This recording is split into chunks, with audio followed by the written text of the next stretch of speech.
गढ़वाल समाज भरवेली मंडल ने चुनाव शीघ्र कराने महासभा से लगाई गुहार।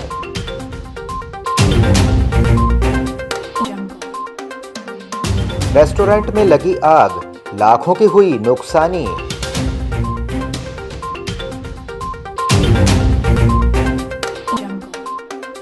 फुटबॉल लीग टूर्नामेंट में बालाघाट ने बड़वानी को 7-0 गोल से किया पराजित।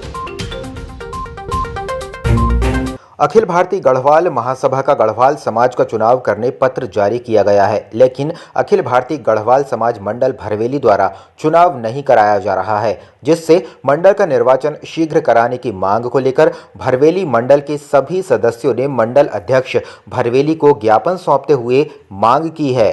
हम इस बारे में कहने चाहते हैं कि हमारे अखिल भारतीय गढ़वाल महासभा के द्वारा निर्वाचन करवाने के लिए इनको 21/12/2023 को पत्र दिया गया था भरवेली में दानेश्वर जी के मंडल अध्यक्ष उनके द्वारा, मगर उनके द्वारा शिथिलता बरती जा रही है, किसी प्रकार का कोई चुनाव नहीं कराया जा रहा है। तो आज हमारे ओर से यहाँ के गढ़वाल समाज के प्रतिनिधि मंडल जो जिनको पूर्व अध्यक्ष 8 महीने चुनाव हो गए हैं, तो अभी तक अपने पत्र कागज उनके पास दिया गया है और उनको बोला गया कि भैया भाई साहब चुनाव करवाइए। 21 मार्च को 3 वर्ष हो चुके हैं भरवेली मंडल अध्यक्ष को। आज दिसंबर चल रहा है, लगभग 8 माह हो चुके हैं। अब तक मंडल भरवेली का चुनाव हो जाना चाहिए था नियम से, चूँकि किसी कारणवश नहीं हो पाया। अब समय है, चुनाव हो जाना चाहिए। इसी वास्ते महासभा के कार्यवाहक अध्यक्ष के द्वारा माननीय श्री मंडल अध्यक्ष भरवेली अमर सिंह धानेश्वर जी को एक पत्र प्रेषित किया गया। शहर के गोंदिया रोड राम मंदिर के समीप एक होटल के बाजू में पवन मोमोज रेस्टोरेंट में रविवार की सुबह आगजनी होने से अफरा तफरी का माहौल निर्मित हो गया। आगजनी की सूचना नगरपालिका के दमकल विभाग को मिलने पर मौके पर पहुंची फायर ब्रिगेड की टीम ने कड़ी मशक्कत के बाद आग पर काबू पाया, लेकिन तब तक रेस्टोरेंट में रखा लाखों का सामान जलकर खाक हो गया।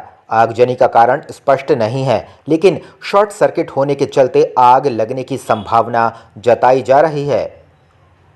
मैं सुबह को 6 बजे मेरे को कॉल आया, 6-6:15 बजे आपकी दुकान में आग लगी हुई है। मैं घर से निकला तो यहाँ पे आके देखा तो आग लगी हुई। शहर मुख्यालय के मुलना स्टेडियम में 10 दिसंबर से खेली जा रही मध्य प्रदेश फुटबॉल लीग प्रतियोगिता में 31 दिसंबर को बड़वानी FC बड़वानी व the diamond rock academy Balaghat के बीच मैच खेला गया, जिसमें बालाघाट ने शानदार खेल का प्रदर्शन करते हुए बड़वानी की टीम को 7-0 गोल से एक तरफा पराजित किया। जिला फुटबॉल संघ सचिव सुनील यादव ने बताया कि लीग मैच में सभी शामिल टीमों को एक दूसरे से 10-10 मैच खेलने हैं, जिसमें पॉइंट टेबल के आधार पर सुपर 4 का फैसला किया जाएगा।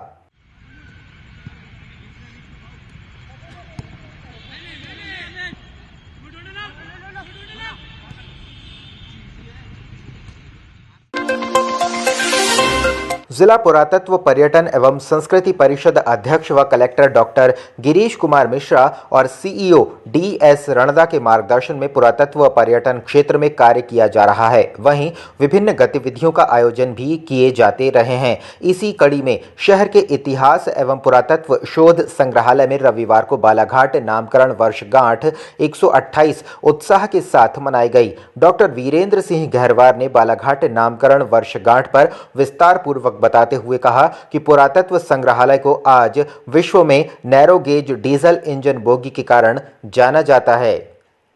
मेरे बालाघाट विधानसभा क्षेत्र की जनता ने बहुत बड़ा अभूतपूर्व ऐतिहासिक फैसला करते हुए मुझे बालाघाट विधानसभा क्षेत्र में निर्वाचित किया विधानसभा के सदस्य के रूप में। मैं इसके लिए सबसे पहले अपने क्षेत्र की सम्मानित जनता को नमन करती हूँ, प्रणाम करती हूँ, सबका धन्यवाद देती हूँ। अब आने वाला जो नया वर्ष है 2024 जो कल से शुरू हो रहा है, मैं आने वाले 2024 नए वर्ष की आप सभी को हार्दिक शुभकामनाएं देती हूँ। सर्वप्रथम तो मेरे सभी नगरवासियों को, मेरे सभी परिवार वालों को नव वर्ष की बहुत सारी शुभकामनाएं, बधाइयाँ। ईश्वर हम सबके जीवन में आनंद उत्सव की बौछार करें। नया साल हम सबके लिए मंगलमय हो, सुख समृद्धि खुशहाली लेकर आए हमारे जीवन में। हमने जाते हुए पुराने वर्ष के साथ हम सब विदा करें, उन सभी बुराइयों को, और मन के उन सारे मैलों को जो हमारे मन में अगर कहीं है और हमसे कोई गलतियां हुई हैं तो ईश्वर इस पुराने वर्ष की विदाई के साथ उन सब का भी अंत करे। लगातार 2 दिनों से जिला परिवहन विभाग द्वारा बिना परमिट और खड़ाम वाहनों की चेकिंग की गई। जिला परिवहन अधिकारी श्री अनिमेश गढ़पाल ने जानकारी देते हुए बताया कि पिछले दिनों गुना और इंदौर हाईवे के गणेश घाट में हुई दर्दनाक घटनाओं की रोकथाम के लिए कटंगी और राजेगांव में एहतियात के तौर पर यात्री बसों की चेकिंग की गई। शनिवार और रविवार को हुई जांच के दौरान 47 बसों में 33 चालान बनाए गए। चालानों के माध्यम से 80,000 रुपये का जुर्माना लगाया गया। शासन की मंशा के अनुसार तहसील मुख्यालय किरनापुर से लगभग 1 किलोमीटर दूर ग्राम पंचायत वारा के अधीनस्थ खरीदी हुई धान को सुरक्षित रखने हेतु वेयर हाउस बनाया गया है। वहीं इस वर्ष धान उपार्जन केंद्र किरनापुर, वारा, बड़गांव, बिनौरा के किसानों के द्वारा भी वेयर हाउस वारा में ही धान खरीदी केंद्र बनवाए गए। वहीं ग्राम पंचायत सरपंच के द्वारा बताया गया कि लगभग 32 गांव से सैकड़ों किसानों के द्वारा वेयर हाउस में धान बिक्री की जा रही है, किंतु अति जर्जर कच्ची सड़क मार्ग से किसानों के द्वारा धान को वाहनों में ले जाया जा रहा है। यह मार्ग बिनौर से वारा ग्राम को जोड़ता है। वहीं बताया गया कि इससे पूर्व भी 3-4 बार गाड़ी पलट चुकी है। साथ ही कुछ किसानों के वाहन पलटने से धान का नुकसान एवं शारीरिक हल्की चोट भी पहुंची है। लगभग 30 से 32 गांव के लोग हैं और कर्षक तो कहना चाहिए कि मतलब सैकड़ों हजारों की संख्या में। ये पीडब्ल्यूडी में आती है। पीडब्ल्यूडी विभाग के द्वारा आज तक कभी मरम्मत किया गया? नहीं, कभी नहीं किया गया। पंचायत के माध्यम से फिर मैंने अपनी बात रखा और यहाँ पे मुरम डालने का काम चालू किया। तो यहाँ पे मुरम डाल के प्लेन तो कर दिया, फिर भी कहीं गड्ढे हो गए हैं तो और मैं 1-2 दिन में मतलब डालने का प्रयास करूँगा।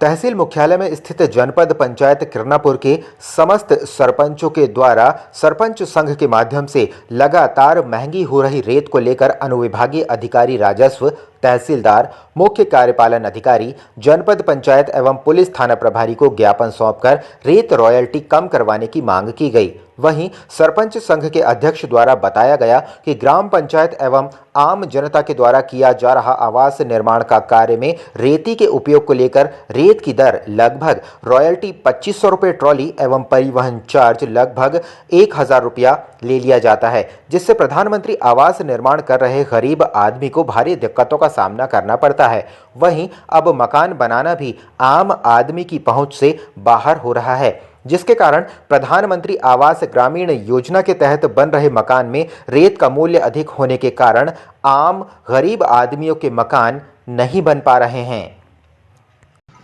बिल्कुल, इतना रॉयल्टी के चलते ग्राम पंचायत स्तर के जितने भी निर्माण कार्य हैं ये तो हम सरपंच लोग नहीं कर पाएंगे। साथ ही प्रधानमंत्री आवास योजना के कार्य जो है, जो कि हितग्राही ही सरपंच को आकर के बताते हैं, हमें समझ में आता है कि प्रधानमंत्री आवास योजना के काम भी अगर इस प्रकार से रॉयल्टी वसूली करते हैं तो वो भी काम जो है नहीं किया। 2500 रुपये रॉयल्टी ले रहे हैं, भाड़ा सहित लगभग 3500 से 4000 रुपये देना पड़ रहा है। हम चाहते हैं कि कम से कम रॉयल्टी वसूला जाए। जैसे पूर्व में 500 से 600 रुपये जो है लिया जाता था, हम चाहते हैं कि 500 से 600 रुपये ही लिया जाए।